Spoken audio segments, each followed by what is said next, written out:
I'm Kath, and I've never really been a gentle reader, more of a passionate, demanding reader, especially in matters of media representation. My first exposure to bisexuality in media was through the character of Maureen Johnson from the musical Rent. Maureen, an eccentric but charismatic artist, is the recent ex-girlfriend of Mark and the current ex-girlfriend of Joanne, and throughout the show, both characters lament the struggles of being with such a person. Maureen cheats on her partners, or at the very least flirts with other people in front of them, and is unrepentant about it. We're flirting with the woman in rubber. There will always be women in rubber flirting with me.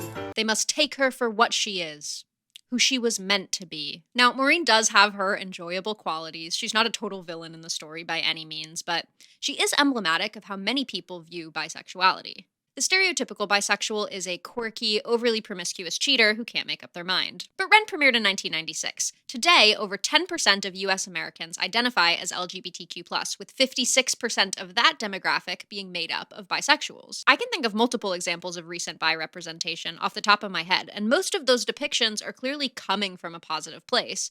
A desire to provide the mythical good representation. But what even is good bisexual representation? Is it enough for a good character to simply be bisexual, or should their bisexuality make an impact on the story itself? These are just some of the questions that circled my head as I watched the newest season of Bridgerton. For the unknighted, the show follows the Bridgertons, a family of well-respected nobles living in an alternate universe Regency England where racism has been solved, but classism, sexism, and homophobia still appear rampant. Each season follows the love story of one of the Bridgerton siblings, and season 4 follows perhaps my favorite Bridgerton, Benedict. Yes, that's right, I am a Benedict enjoyer, and so I must say off the bat that, for the most part, I did really enjoy his season. Through season 4, we follow Benedict as he meets a beautiful lady in a silver gown at his family's masquerade ball, but when she runs off at midnight, leaving only her glove behind, Benedict is thrust into a Cinderella story to find her. Throughout the season, Benedict develops a deeper sense of empathy and overcomes his rakish, commitment-phobic nature, ready to dedicate himself to Sophie, even if it means giving up his family and his title. Both of which he ends up keeping, obviously. As a couple, I think they balance one another well. Sophie is very responsible and pragmatic, but has trouble relaxing or giving herself grace, mostly because she's never been allowed to before. Benedict, on the other hand, is jovial and artistic, but can be free-spirited to a fault, shirking responsibilities and hopping from one thing to the next. Despite their differences, though, they're both free thinkers who see beauty in unexpected places, including in one another. All of that to say, I enjoyed their love story. I want to make that clear in advance because some have called into question the validity of Benedict as a bi character on the basis of this relationship. Their argument being that since Benedict ends up with a woman, he doesn't really count as queer representation. Bi erasure is this phenomenon wherein bisexual people are treated like Schrodinger's cat. Their sexuality is determined not by their experiences or how they see themselves, but instead by the appearance of whoever they happen to be dating at the time. If their relationship looks gay, then they're gay. But if their relationship looks straight, well, that's a straight person now. By this logic, the only true bisexuals are those in multigender polycules, and oh hey look, Benedict fits that definition too. This is my boyfriend Derek. This is Derek's boyfriend Ben. Hey. Oh. Wait, sorry, what's the situation? Derek is gay, but he's straight for me, but he's gay for Ben, and Ben's really gay for Derek. And I hate Ben. It's not that complicated. No. Oh, yeah, sure. In all seriousness, though, marrying a woman obviously changes nothing about Benedict's bisexuality. Bi people often end up in hetero-looking relationships for a myriad of reasons, some of them cultural, but others just based in pure statistical probability. We're still LGBT, and Benedict is still queer representation. It's not that complicated. No. With that disclaimer out of the way, I must say that although I enjoy the season on its own, I find myself somewhat disappointed when I think of Benedict's story over the course of the show. Not because I dislike the destination, but rather because the journey to his season left a lot to be desired. Given the nature of Bridgerton, we can pretty much assume that even if Benedict does appear in future seasons, he'll likely remain a static character from here on out. The established couple sort of lays in a state of honeymoon bliss after their season wraps up, and I expect nothing different from Benedict and Sophie. But looking now at the complete narrative of Benedict Bridgerton, I find that the overall progression of his character is, in some ways, lacking substance. And when I trace these issues to their root, I'm met with a bisexual elephant taking up quite a lot of space in the drawing room. So in this video, I want to trace the somewhat circular journey of Benedict Bridgerton, and along the way, explore how and why earnest attempts at representation often still fall flat. In season 1, Benedict is introduced as the laid-back second son of the Bridgerton clan. Because Anthony is the Viscount and men are not expected to marry young, Benedict doesn't deal with the same pressures faced by his sisters or his older brother. Yet, he still exhibits a distaste for society and a keen awareness of its confines. He's bored of it. He's lacking inspiration. Because of this awareness, Benedict has a particularly close relationship with his sister, Eloise, who shares this worldview. They're candid with each other in a way other characters aren't because they refuse to maintain the social contract and perform the etiquette they both think is stupid. Eloise spends most of season 1 witnessing Daphne's debut and dreading that this will be her near future. She gets frustrated with Benedict because he has all the means to follow his dreams, but he lets his feelings of inadequacy get in the way. I found bits of your sketchbook in the fireplace. The drawings in that sketchbook were abominable. I could not stand to look at them. Yes, I believe that is why they call it a sketchbook. If you enjoy drawing but need practice, then practice. Hire a drawing master. Find a young lady to act impressed. If you desire the sun and the moon, all you have to do is go out and shoot at the sky.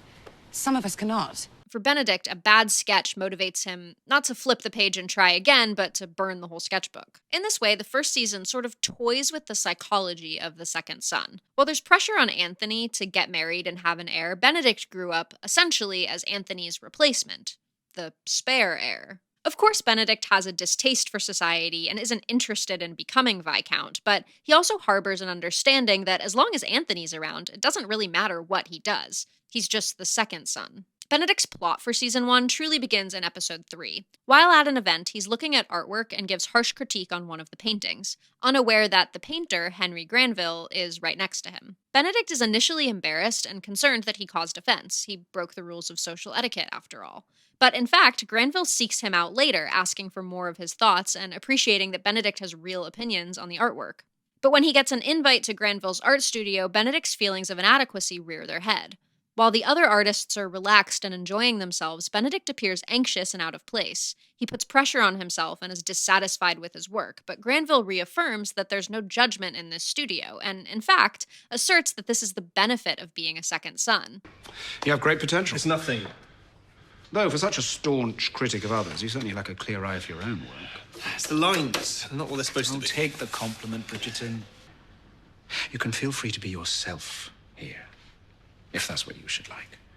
That lack of expectation offers certain freedoms, and this season for Benedict is largely about recognizing and embracing those freedoms. Later, when Granville hosts a party, Benedict wanders through these hallways of art and debauchery with stars in his eyes. He's releasing the burden of society's expectations, ready to embrace this new world he's discovered. So he starts flirting with the local modiste, Madame Delacroix, before stumbling into a room where he finds his new friend Henry having sex with a man. Benedict has a moment of confusion, but as the music crescendos, he gives in to the atmosphere and throws himself headfirst into a threesome with Delacroix and another woman who is later revealed to be Lady Granville. This is all sort of framed under the same umbrella of Benedict discovering alternative lifestyles. At first, Benedict seems happy to keep this and his society life separate, and in fact seems uncomfortable and almost fearful about the idea of them converging. Were you able to meet my friend Weatherby at my party? Come, I shall introduce you. No! Thank you. I see my mother requires my presence. Good day. This plotline with Granville is the beginning of audiences' speculation into Benedict's sexuality.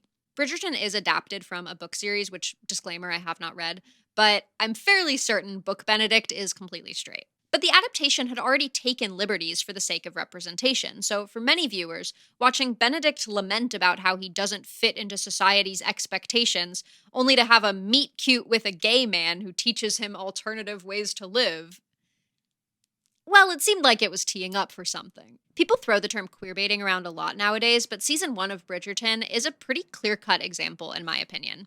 Not even because of the contents of the show, really, but because of the marketing decisions that were made. It's not inherently queerbaiting for a straight character to have, like, gay vibes or whatever, and it's also perfectly reasonable for a character's queer realization to build up over the course of multiple seasons. However, Chris Van Dusen, the showrunner of the first 2 seasons, said in interviews that they had no intentions of making Benedict queer. Basically, they wanted to include gay representation through Henry Granville, and Benedict just happened to be tangential to that. Despite that, this shot of Benedict walking in on Granville and his lover was included in trailers for season 1. For those unfamiliar, the purpose of a trailer, usually, is to showcase the kind of content you can expect in the show. But this single shot is the beginning and end of the season's queer representation.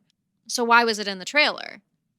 Could it be perhaps to bait queer people into watching? LGBTQ plus romance is its own genre with a dedicated viewer base who are sometimes so starved for representation, they will engage with any piece of media that delivers, even if it's outside of their usual taste. Promotional teams know this, so they'll do things like cut trailers to imply a queer romance where there is none. So you end up with a whole group of people who tune in and sit through 8 episodes that hint at the possibility of what was advertised, only to dismiss it out of hand.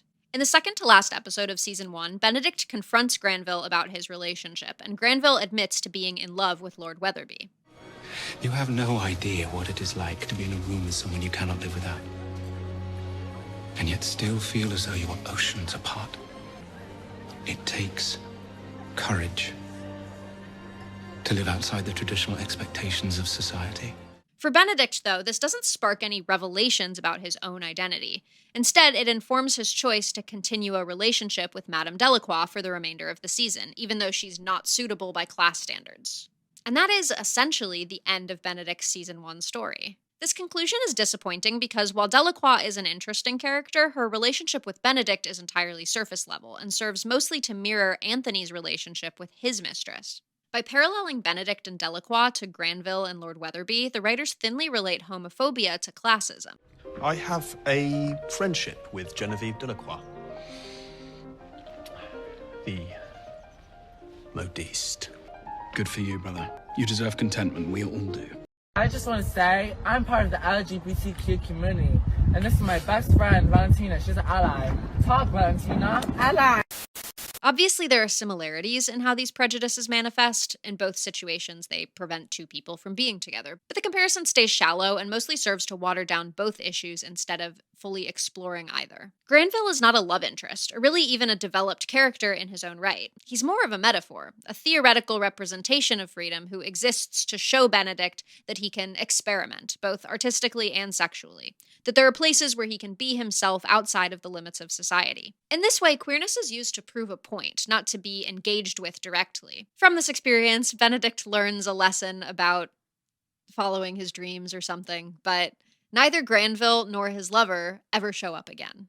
In the end, I find the whole Granville plot quite sad. For Benedict, he represents freedom and living outside society's expectations, but Granville's story ultimately serves as a reminder that these moments of freedom are relegated to an extracurricular activity. Sure, he can have a boyfriend and his art and his parties, but at the end of the day, he has to put on a suit like everyone else, go to the ball with his wife, and pretend. And if freedom is so conditional, can it really be called freedom at all? Stealing your glances, disguising your touches. We cannot so much as smile at each other without first ensuring no one else is watching. Oh. All right. It's hard to analyze Benedict's season 1 story in the context of his bisexuality because he wasn't written to be bisexual here. In retrospect, it seems like his short-lived friendship with Granville perhaps sparked an awareness of the closet he was in, only to drive him further into it. When Benedict returns in season 2, he's reset in many ways. Madame Delacroix swiftly dumps him in episode 1, while Henry Granville and his entourage of artists may well have died off screen for all we know, taking all traces of queer representation with them. In an interview with TV Line, Van Dusen, the showrunner at the time, said, quote, "It was a conscious choice not to have Benedict's bisexuality be fluid in season 2. And you can feel that. The sense that the writers are backtracking on Benedict's unintentional queer coding is palpable as they quickly distance him from the bohemian art scene set up in the previous season. Instead, Benedict applies to study art at the Royal Academy, though he does not expect to be accepted. While waiting in agony for his application status, he gets high on Colin's supply and briefly eschews his doubts, proclaiming a desire to follow his passions, even if he doesn't get into the academy. You're right. Oh, I've allowed my doubts to play me for too long. The Royal Academy School's not the arbiters of taste. The world is. Of course, the very next moment, he receives his acceptance letter, and it's actually one of my favorite Benedict moments. I have a place. The Royal Schools have accepted me as a student. I got in! This is the first true validation he's felt as an artist, and the surge of joy and confidence that follows is quite touching. Benedict has always found joy and freedom in the arts, and while he's still self-conscious about his skill level, it's clear that he does intrinsically love art. He values its purpose in the world, and he gains an understanding from it. He's not an artist who's driven by ego. In fact, he's quite self-deprecating at times, but rather his pure passion for the craft is held back by his low self-esteem. For the remainder of season 2, Benedict pours his focus into his art. He starts dating a fellow artist and model named Tessa, but her inclusion is less as a love interest. They have like maybe 3 scenes together after all. And more as an illustration of his wholly submerging himself into the art world. And as he dives deeper into his passion, Benedict's confidence grows, his mindset shifting with it. But if I'm learning anything from my art studies, it's that it is almost always a matter of perspective. I look at my art, and if I do not like what I see, I may always alter the colour palette, but I certainly do not toss the entire design aside. Season 1 Benedict would not have said this. He was burning his sketchbooks to avoid seeing the proof of his failure. However, when Benedict believes in himself, he's able to give himself more grace. He starts trusting his talent enough to know that a single mistake does not make or break the quality of his work as a whole. Benedict's love story in Season 2 is not with a person, but with art itself. Through art, he finds not only freedom, but also self-love. Unfortunately for now, this love story ends in heartbreak when it's revealed that Benedict was only accepted to the Royal Academy because Anthony gave a large donation. When confronted, Anthony is pragmatic about the situation. I've decided to leave the academy. What? Whatever for? I know about your donation, brother. You were trying to help in your own misguided way. Perhaps because you sense the truth, which is that I'm simply not good enough. Oh, Benedict, stop. You're beginning to sound like me. If you want to paint, paint. And to be fair, Anthony is correct. If Benedict's true goal is to improve, surely continuing his studies is the most straightforward method to achieving that. In fact, he was already improving. When his classmate revealed Benedict's seat at the school had been bought, it was because he was in the middle of saying how impressed he was with Benedict. I'm glad to see you blossoming, Bridgerton. I think many of us at the Academy assumed you'd be all drink and no paint. They expected him to be there for a party and nothing more, so they were pleasantly surprised by his dedication to the craft. But Benedict was only able to make those strides because he had external validation. His newfound confidence was predicated on the fact that he'd been accepted of his own merit, so he's shattered by the discovery that it was not his own talent that opened the door, but rather his brother, the Viscount, and their position in society. I'm an imposter, Al. Turns out Anthony himself bought my seat at that table.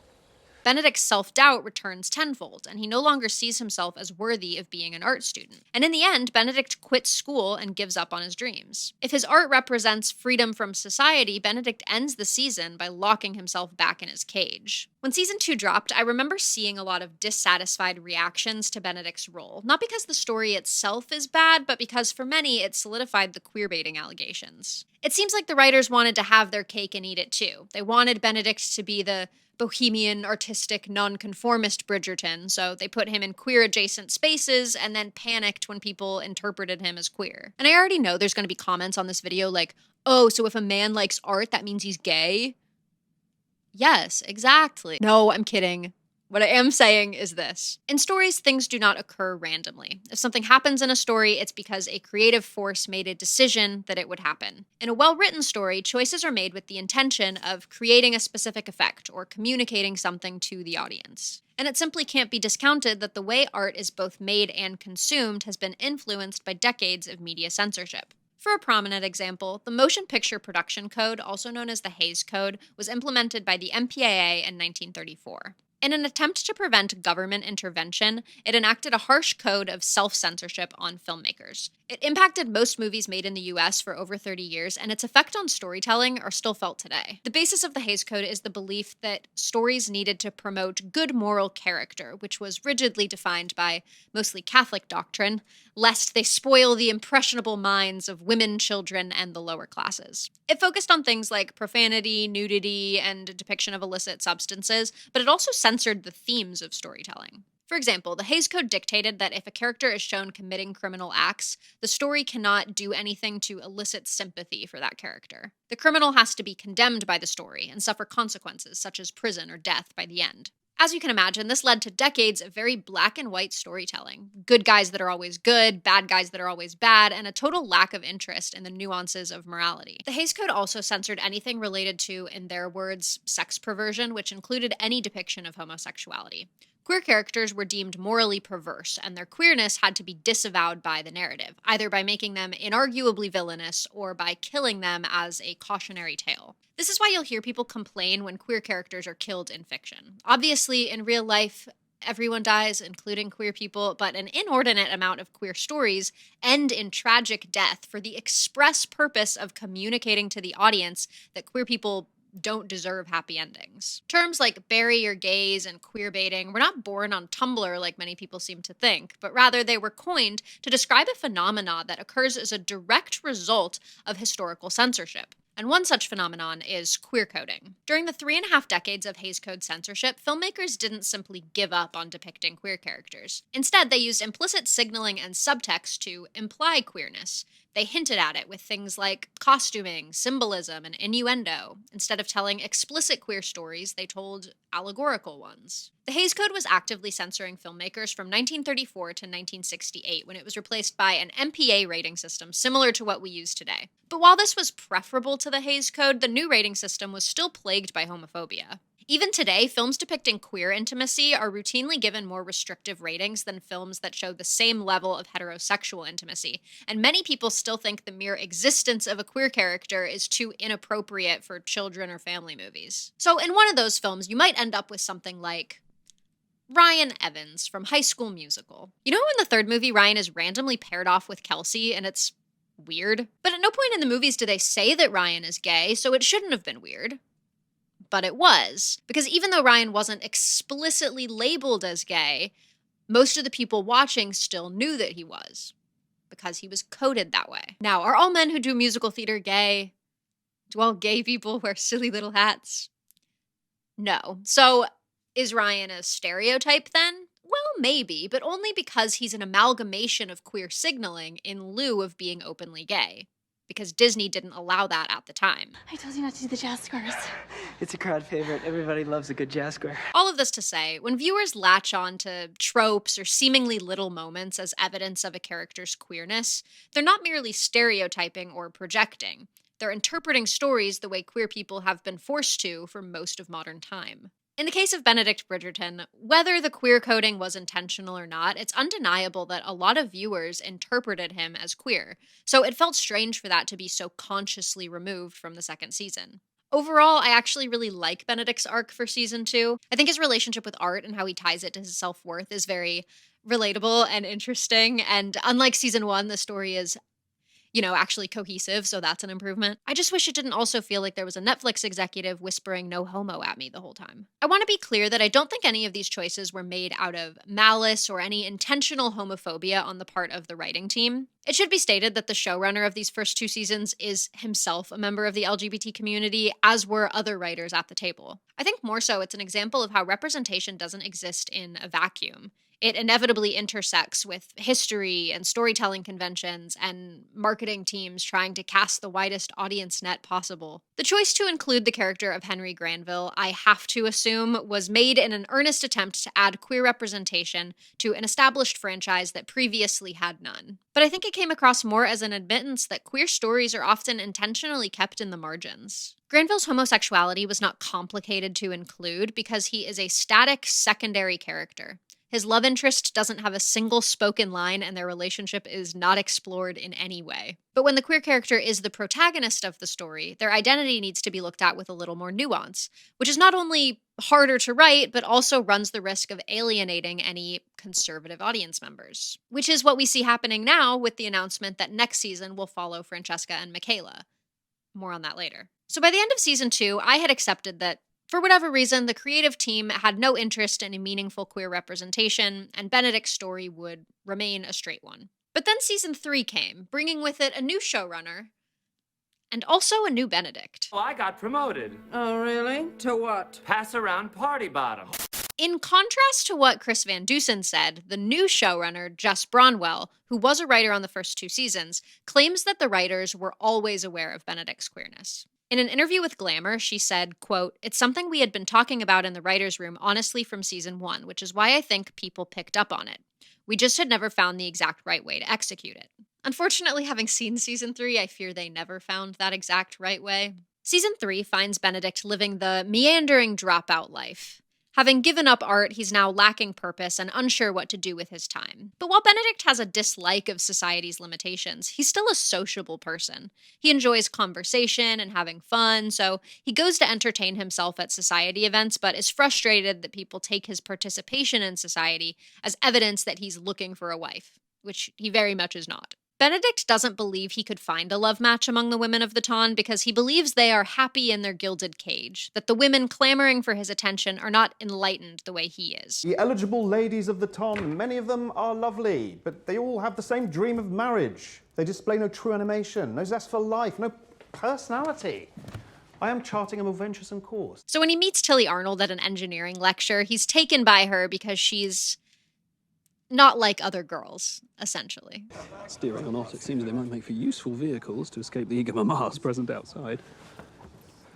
My apologies. I thought you were, A man? Why? Because a lady could not possibly have an interest in engineering.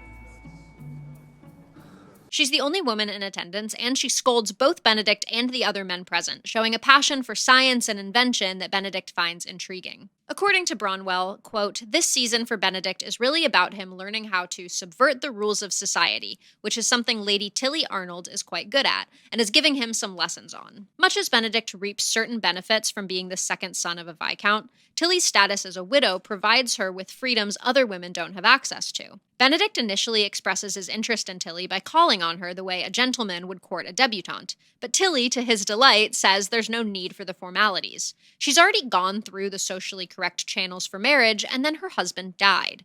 She's aware of the systemic nature of the world she lives in, and she does not wish to commit herself to another marriage. This is really the only time we see Benedict attempt to go through the whole courting ritual. His previous love interests started as one-night stands, and neither of them were part of society like Tilly. It's interesting that Benedict, who so abhors society, was willing to perform the part. But this also reveals that he is intrinsically attracted to the kind of person who wouldn't want him to. So instead of courting, she and Benedict start hooking up. One night, Tilly hosts a dinner party to introduce Benedict to her friend Paul. Both Paul and Tilly are members of the nobility who reject the system in their own ways, much like Granville from season 1. But when prompted, Benedict has trouble describing his interests and passions, his abandoned art career looming over him like a specter. Do you fill your time with any creative pursuits? Do you write, or draw, or paint? No. I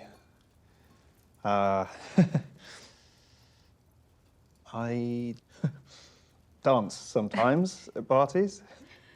Throughout dinner, Benedict feels a bit jealous, having picked up on the chemistry between Tilly and Paul. But when he experiences his own moment of chemistry with Paul, it's revealed that this dinner was organized in part to see if Benedict would be amenable to a threesome. We were just... Talking about you, in fact.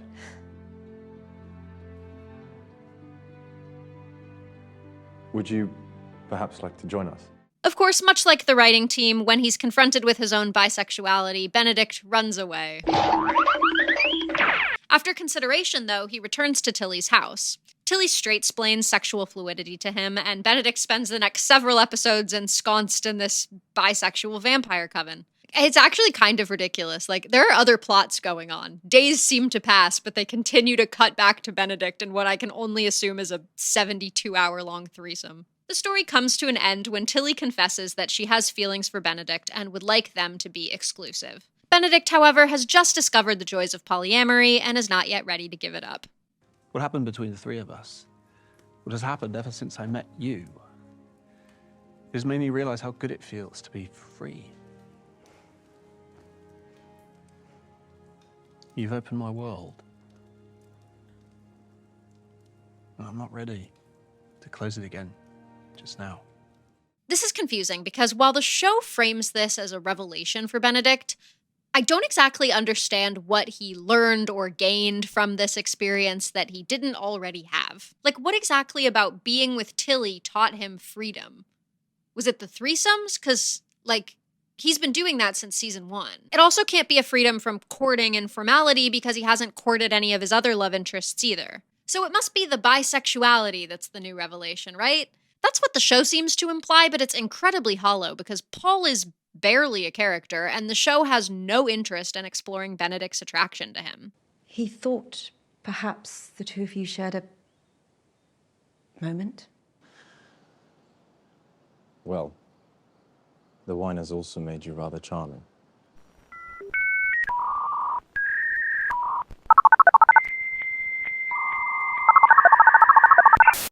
Benedict does not have a relationship with Paul. He admittedly does not care about him or have any feelings for him other than lust. Is it because of Paul?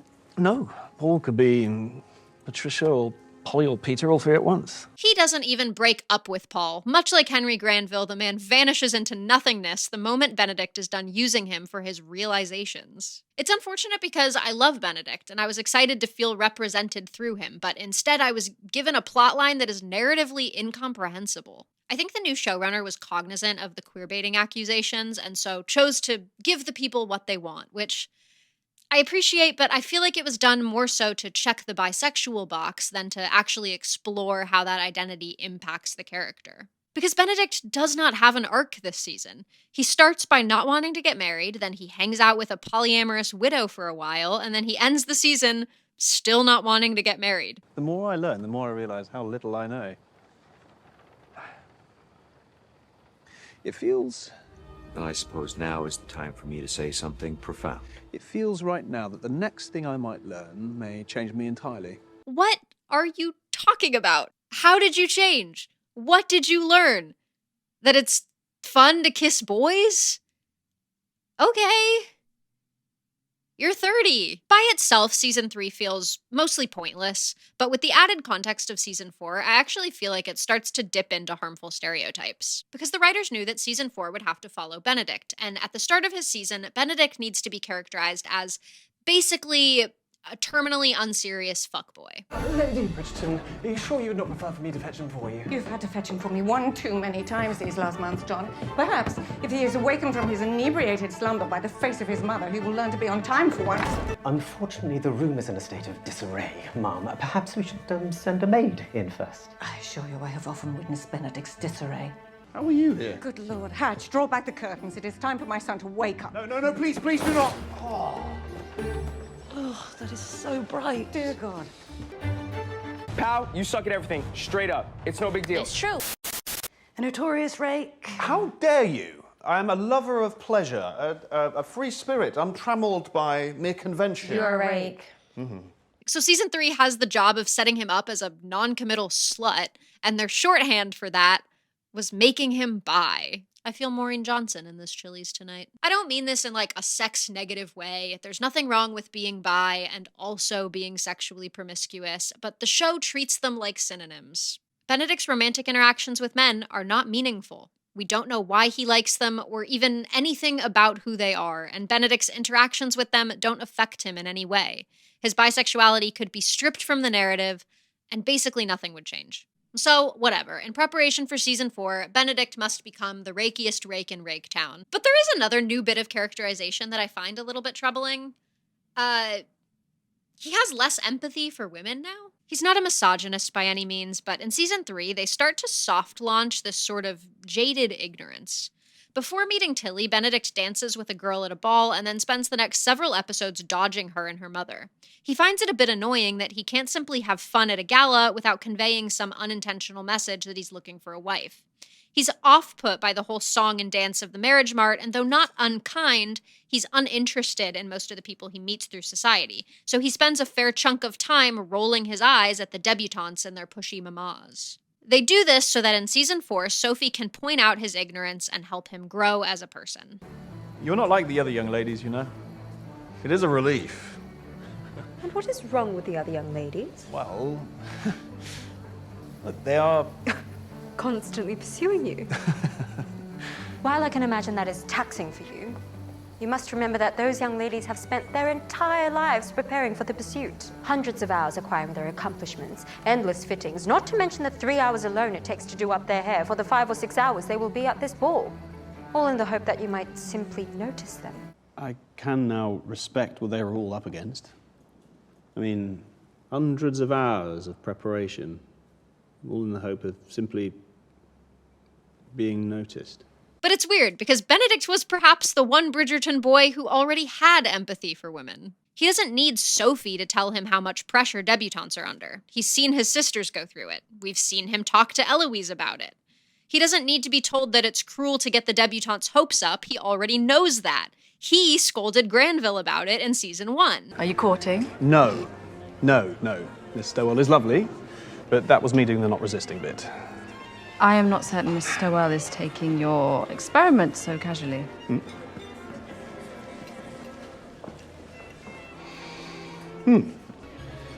And what is the advantage for the young ladies Lord Weatherby is courting? Or do they also share this understanding? What about honour? Romance? Throughout season 2, he continuously gave Anthony shit about shopping for a perfect wife. I shall certainly not let some sister, especially one younger than me, keep me from getting what it is I want. Whom you want, you mean? He's demonstrated that he understands the double standards placed on women and why they're unfair. For example, when he finds out Tessa models because it's the only way she can take classes, he doesn't even hesitate to nude model for her in return. And obviously it's a sex thing, but that's the whole show. I don't think Colin and Anthony are misogynists, but out of the 3 brothers, Benedict was certainly not the one who needed to learn this lesson. But in order to facilitate the whole be my mistress conflict in season 4, they needed him to be less socially cognizant. I guess it's just weird to me that they added a new character flaw in contrast to his previous characterization, just so Sophie could then heal him of that flaw. Not only does it render him inconsistent, but it also takes away from the path of growth he'd been on. Because, Benedict already had a clearly established character flaw. He has the self-esteem of a gifted kid in their first year of undergrad. He's running around drunkenly proclaiming his life has no purpose, and he's jealous of a baby. It is a strange feeling. In fact, I have dreaded this moment most of my life. Meeting the infant who would make me purposeless. Perhaps it is love. Perhaps it is envy. Seeing the way such a small creature has brought so much joy to all of my family and brought them all together. Given that, I expected Benedict's character arc in season 4 would focus more on his self-worth and helping him find his place in the world, which he's been struggling to do the entire series. I think they tried to do this. Benedict isn't pursuing his passions in any official way, but we still see him turn to art continuously throughout season 4.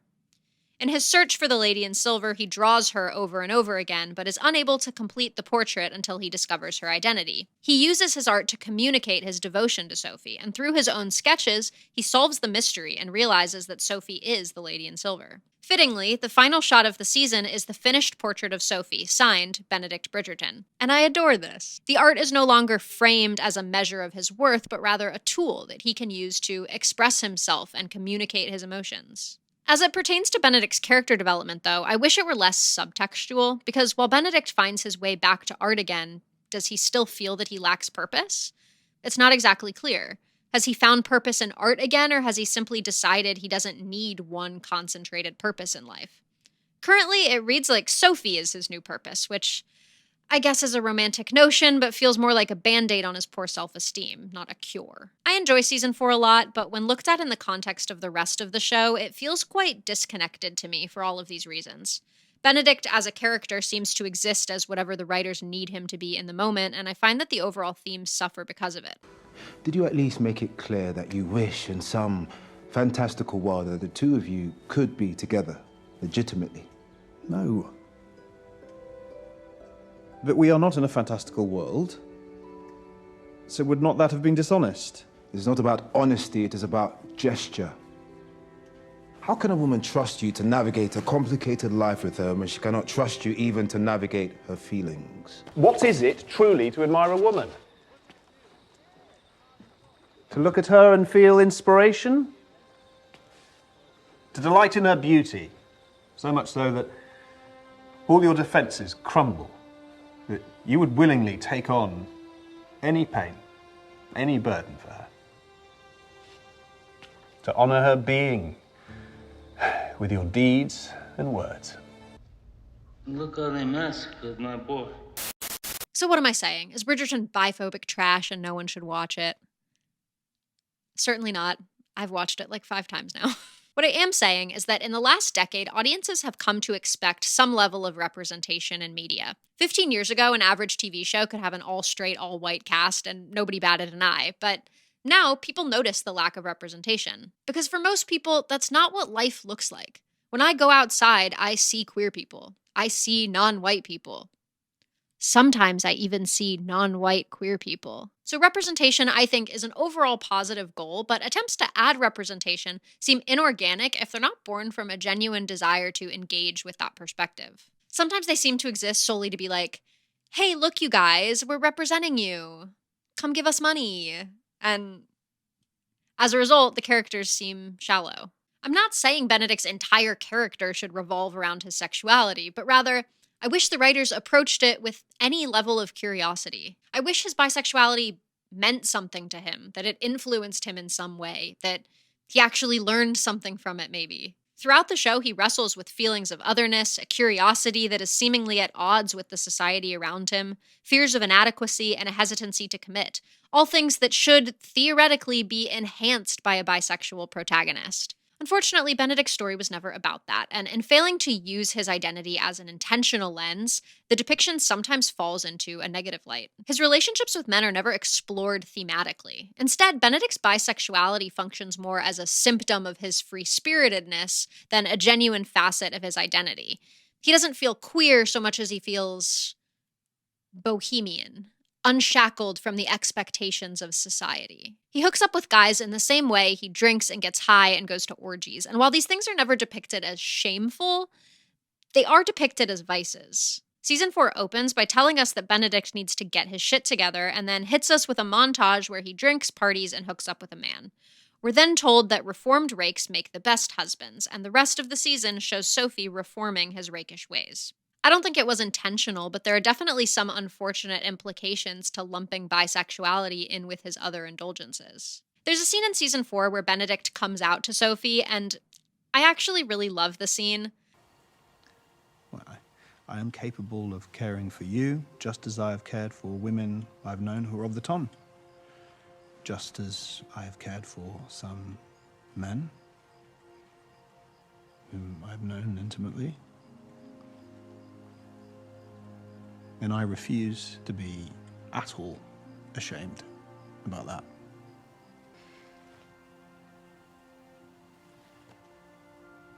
Love is always a thing to be proud of. I think it's great. I love that it invokes pride in a way that still feels organic. I love that Sophie's reaction is both supportive and understated. In isolation, it's lovely. But again, when I place it back into the context of the show at large, it feels misplaced because it's essentially the only time Benedict ever reflects on his queer identity. So what could have been done differently? Should Benedict have been celibate? Should he have just stayed straight? God, please, no. The thing is that the problem with Benedict's characterization extend beyond the bisexuality of it all. His self-worth, his passion for art, his aversion to commitment, all of these things are introduced but never fully concluded. As it stands, he's sort of cured of all of his issues through the power of love. And you know what? Maybe that's the point. Maybe that is all Bridgerton wants to be. But if I'm going to tear a story apart, the least I could do is put it back together. So I was thinking about how I would rewrite Benedict's story if I had the chance. And I know I said this at the start, but it bears repeating. I like Benedict and Sophie. I wouldn't want to change much at all about their relationship, but rather, I wish the prior seasons had done a better job of setting up Benedict's eventual character growth. While I have my gripes with season 1 as discussed, I think it's mostly fine in that it sets up Benedict's love of art and his yearning to escape society's confines. Season 2 has a compelling arc wherein he chases his passions only for his imposter syndrome to get in the way and send him back into those confines. And then there's season 3. For the life of me, I don't know what the point of his season 3 story was, other than to make him canonically bi, and it doesn't even do a good job at that. He starts the season still grieving the loss of his art dreams, and he needs to end the season more rakish and commitment-phobic than ever. The problem is, season 3 frames Benedict's aimlessness as a positive, only for season 4 to immediately condemn it. And season 3 entirely fails to examine his lack of self-worth or how it relates to his abandoned art career.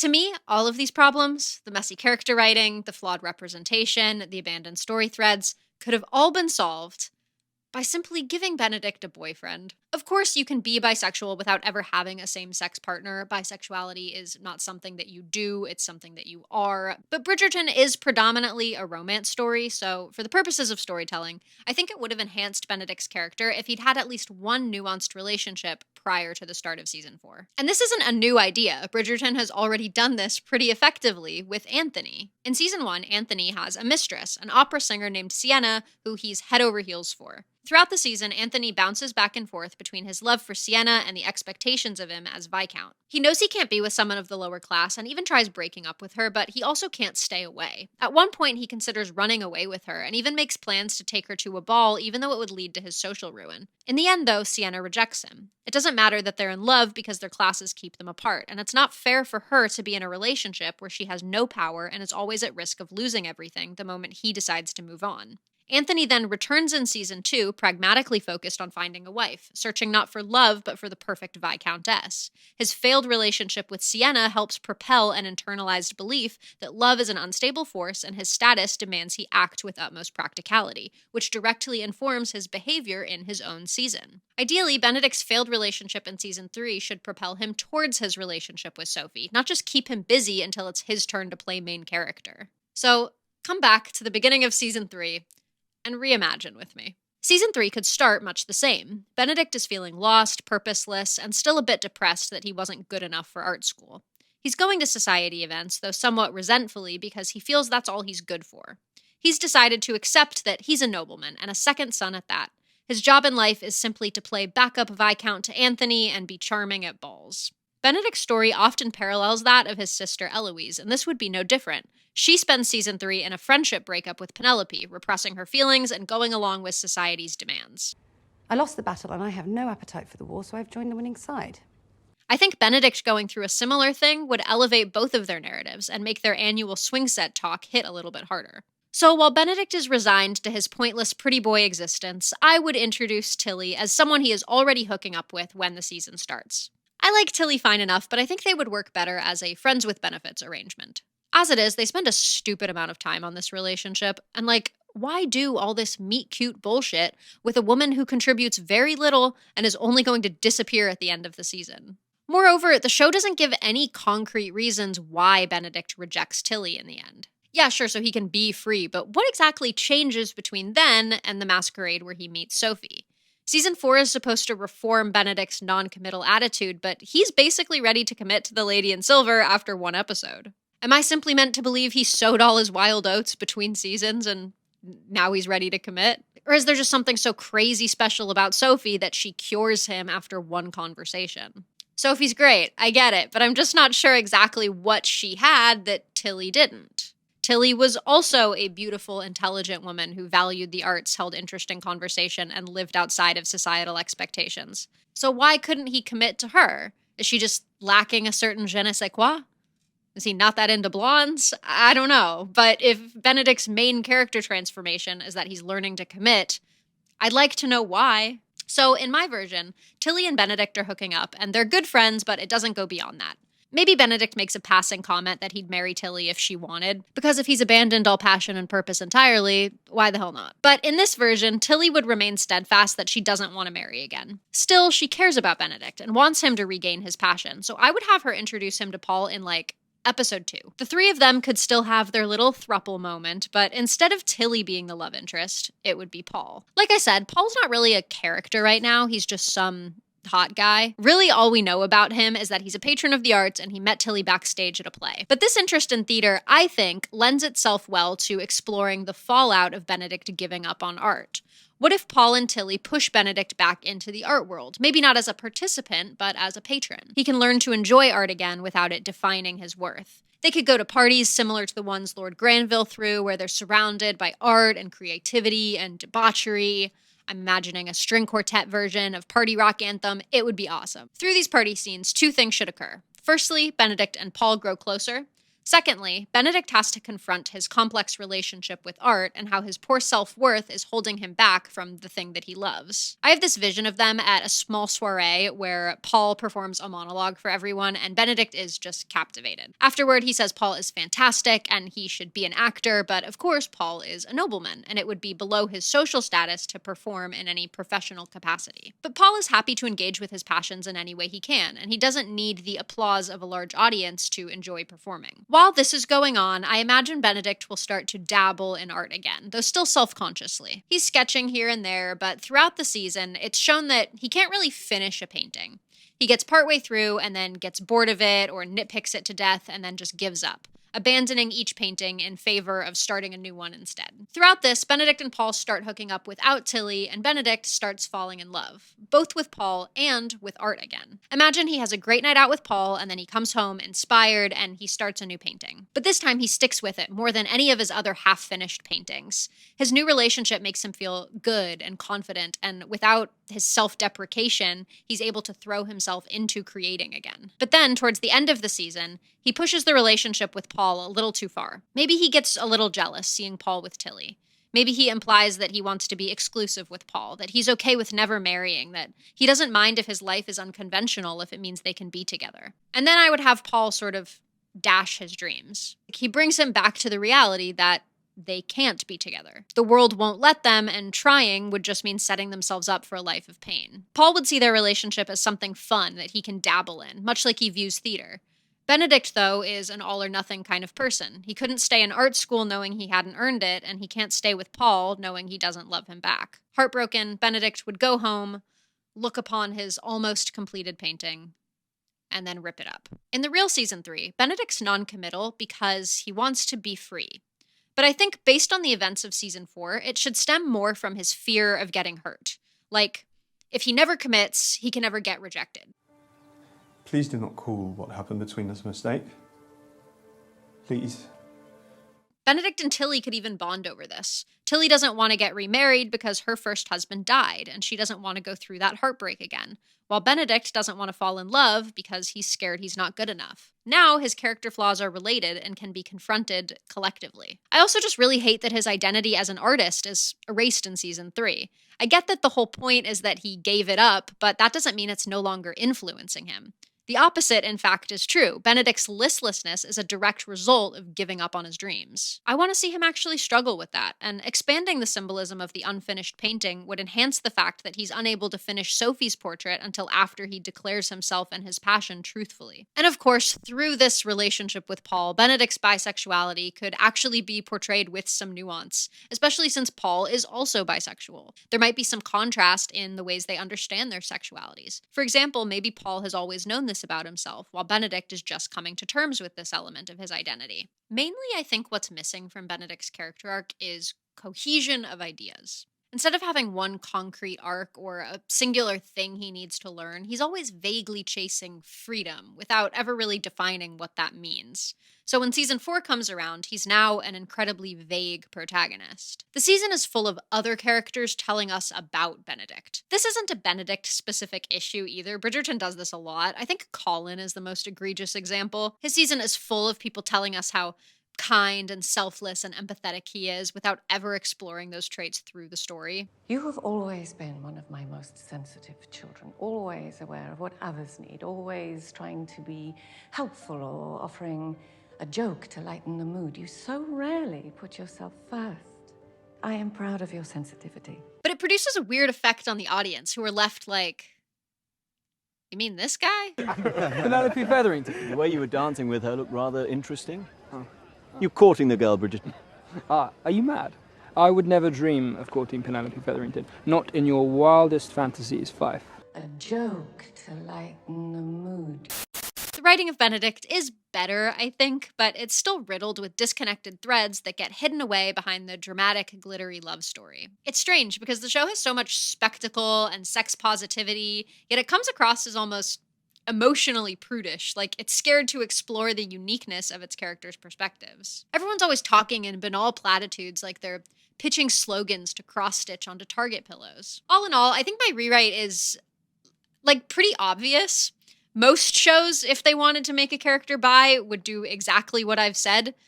Introduce a new romantic partner with which to explore that. So Bridgerton's choice to explore bisexuality through the lens of a heterosexual pairing within a throuple, well, it's peculiar, to say the least. Part of me thinks they just took the most scandalous route. Bridgerton really leans in to its TV MA rating sometimes, and they might just think threesomes are like a fun taboo. But I think beyond that, the choice may have been informed by a fear that bisexuality would not be relatable to a large swath of their audience. And if that's the case, the fear, unfortunately, was not inaccurate. So after season 4 dropped, Netflix announced that season 5 of Bridgerton is going to focus on Francesca and her relationship with Michaela. Cut to fandom meltdown. I think the reaction we're currently seeing highlights why Benedict's queerness was so underexplored. While some fans certainly celebrate the diversity, many are vocally upset by the choice to gender bend Francesca's love interest. From what I've gathered, in the Bridgerton novels, Francesca marries John Sterling between books, and he dies in the second chapter of Francesca's book. That novel, When He Was Wicked, follows John's cousin Michael, who is in love with Francesca, and their relationship blooms as they navigate their grief after John's passing. The show gives John a lot more substance, showing his and Francesca's entire romance over the course of 2 seasons up until his death in season 4. They've also made the choice to turn Michael into Michaela. Now, this was revealed at the end of season 3, but with the announcement that their season is underway, I've seen a lot of outrage about this choice. And some people just want them to do Eloise's season already, and others have complaints about various adaptive choices, but there's definitely a homophobic undercurrent beneath a lot of it. For those of you who are genuinely fans of the books, I do think you're allowed to feel, somewhat skeptical of changes made to a story you love. It's natural to feel a little put off when things change, but I think it's important to keep in mind, the book is not changing. The text on the page will remain exactly the same, and you can consume that version of the story whenever you please. For a variety of reasons, adaptations rarely stick to the original 100%. A TV show and a novel are different mediums, and especially when released in completely different decades, change is a natural part of the adaptation process. Now, that being said, I have to admit that I think a lot of the people crying over this are full of shit, and many of them don't seem to have actually read the books at all. But they're not homophobic, they say. They're just concerned that Francesca's infertility storyline is being completely erased. It's not fair, they claim, to remove representation for infertile women just to have sapphic representation. This is a totally reasonable position. If you fast-forwarded through all of Francesca's scenes in season 4. Do you think it unusual we are not yet with child? You cannot understand what it is like being newly married, desperately wanting to be a good wife, all the while feeling constantly inadequate, like there is something wrong with me. The perfect wife, and I know you'll be the perfect mother when the time is right. Just as a formality, really. I am with child. Well then, I shall alert the physician for an examination at once. An examination?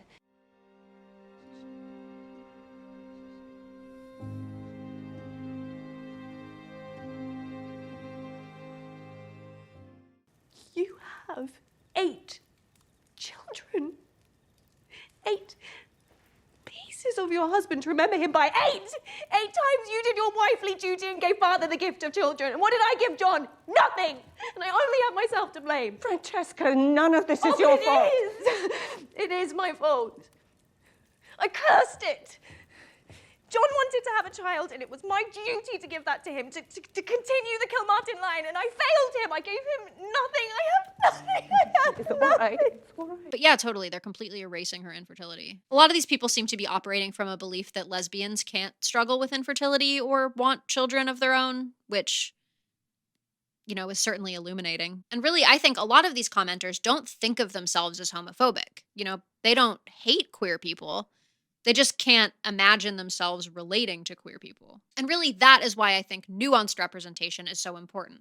Queer audiences deserve to see themselves in love stories, yes, but representation is not simply a mirror, it's also a window. For a lot of people, narrative media introduces them to perspectives they'd never considered before, but when these stories are sanitized or sensationalized, it encourages a flawed or incomplete understanding of these perspectives. Personally, I think Francesca is one of the best written characters on the show, and that's partially because she's clearly the showrunner's favorite, and when you care about a character, You're actually interested in their interiority. Honestly, I've struggled a bit with how to end this essay because I'm not really here to deem Benedict good nor bad representation. Ultimately, I'm glad they decided to make him canonically bi because while he falls into certain stereotypes, he rejects other ones. While bisexual women are often regarded as straight people who act gay for attention, bisexual men are often assumed to be gay and still halfway in the closet. Isn't it interesting how attraction to men is always the default? So in that way, Benedict is somewhat refreshing, but in other ways, he still falls into the commitment-phobic hypersexual stereotype.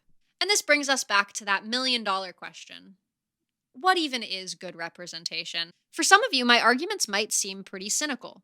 You might say that actually it's a good thing that Benedict's bisexuality is nothing more than a footnote, that it's an act of normalization if he's bi and it's not a big deal at all. That might be true if this were, say, an action thriller or a murder mystery. But it's not.